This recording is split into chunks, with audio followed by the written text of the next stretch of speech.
Sevens golden diamonds, Eramallur, Vadathala. Ward committee വിളിച്ചു ചേർക്കാത്തതിൽ പ്രതിഷേധിച്ച് ശാസ്ത്ര സാഹിത്യ പരിഷത്ത് ഫോർട്ട് കൊച്ചി യൂണിറ്റിന്റെ ആഭിമുഖ്യത്തിൽ കൊച്ചി നഗരസഭ ഫോർട്ട് കൊച്ചി സോണൽ ഓഫീസിന് മുന്നിൽ പ്രതിഷേധ യോഗം സംഘടിപ്പിച്ചു.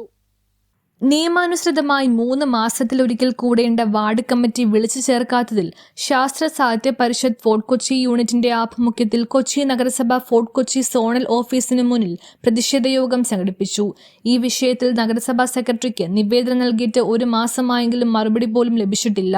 വാർഡ് കമ്മിറ്റി വിളിച്ചു ചേർക്കാൻ കൗൺസിലർമാർ നഗരസഭാ സെക്രട്ടറിയുടെ നിർദ്ദേശത്തിനായി കാത്തിരിക്കുകയാണെന്നാണ് പല കൗൺസിലർമാരും പറയുന്നത്. എന്നാൽ ഇക്കാര്യത്തിൽ സെക്രട്ടറിയുടെ നിർദ്ദേശത്തിനായി കാത്തിരിക്കേണ്ടതില്ല.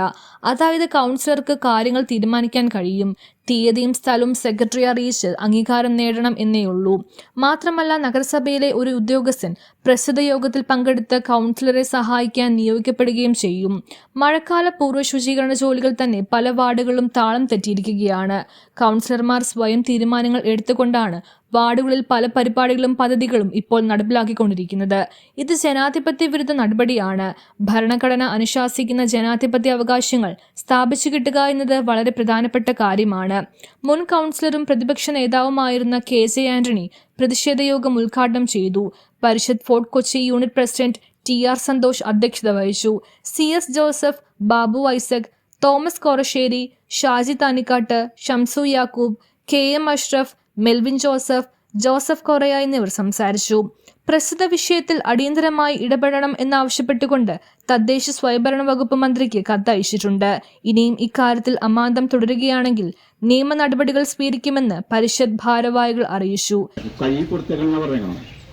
അതുപോലെ തോടുകൾ, മലിനമായ തോടുകൾ വൃത്തിയാക്കാൻ. അപ്പൊ ഞാൻ ഇവരോട് ചോദിച്ച ചോദ്യം ഇതാണ്: ഇത്രയും ഒരു കാഠിന്യമായ ഒരു വെയിലുണ്ടായ ഒരു സന്ദർഭം ഉണ്ടായിട്ടില്ല.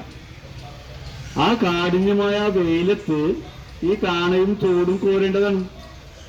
ഈ മഴക്കാലത്ത് എന്തുകൊണ്ട് ഇവർ ചെയ്യുന്നു എന്ന് ചോദിച്ചപ്പോൾ മുത്തിനായങ്ങളാ തീർച്ചയായി.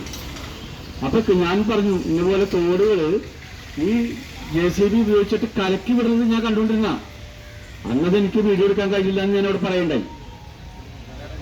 അപ്പൊ ഇങ്ങനെയൊക്കെയാണ് ഇവിടെ ചെയ്തു കൂട്ടുന്നത്. അപ്പൊ ശരിയായ യഥാസമയങ്ങളിൽ അതിൻ്റെതായ വൃത്തിയിൽ ചെയ്യാൻ ഇവർക്ക് കഴിയുന്നില്ല എന്നതാണ്.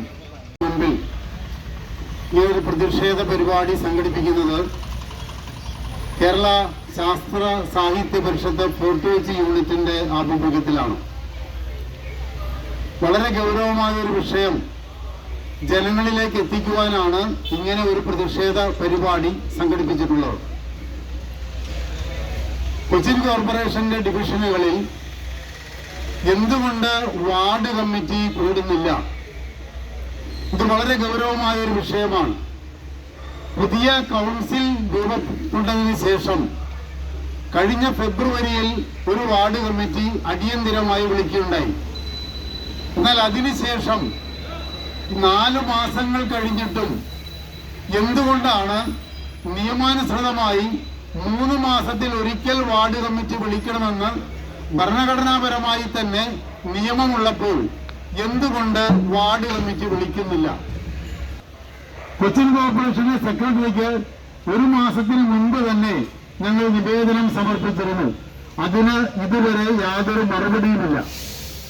നിരവധി തവണ പത്രമാധ്യമങ്ങളിലൂടെ പോകുന്നതെങ്കിൽ നിങ്ങൾ തെരഞ്ഞെടുക്കപ്പെട്ട നിങ്ങളിൽ പലരും ഈ കാരണത്തിന്റെ പേരിൽ അയോഗ്യരാകാൻ ഇടയുണ്ട് എന്നുകൂടി നിങ്ങൾ മനസ്സിലാക്കണമെന്നാണ് എനിക്ക് അഭ്യർത്ഥിക്കാനുള്ളത്.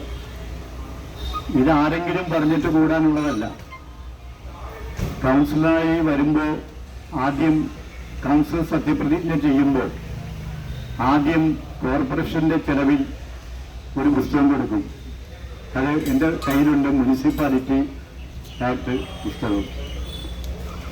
അത് കൊടുക്കുന്നത് വായിച്ച് മനസ്സിലാക്കാനും പഠിക്കാനും പുതിയതായി വന്നവർക്ക് കാര്യങ്ങൾ നിർവഹിക്കാനുമാണ്. നിർഭാഗ്യവശാൽ എല്ലാവരും അത് വായിക്കണമെന്നില്ല, വായിക്കുന്നുമില്ല. അതാണ് പ്രശ്നം. കുറച്ച് പേര് എല്ലാവരും വായിക്കാത്തവരാണ് എന്ന് ഞങ്ങൾ കാണുന്നില്ല, പക്ഷെ വായിക്കുന്നില്ല.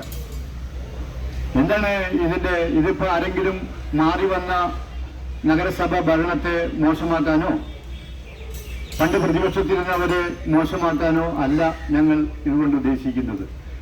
നിങ്ങളുടെ കർത്തവ്യവും നിങ്ങളുടെ ഉത്തരവാദിത്വം നിർവഹിക്കുക എന്നതാണ് ഏറ്റവും പരമപ്രധാനമായ ഒന്ന്. News bureau, fort Kochi.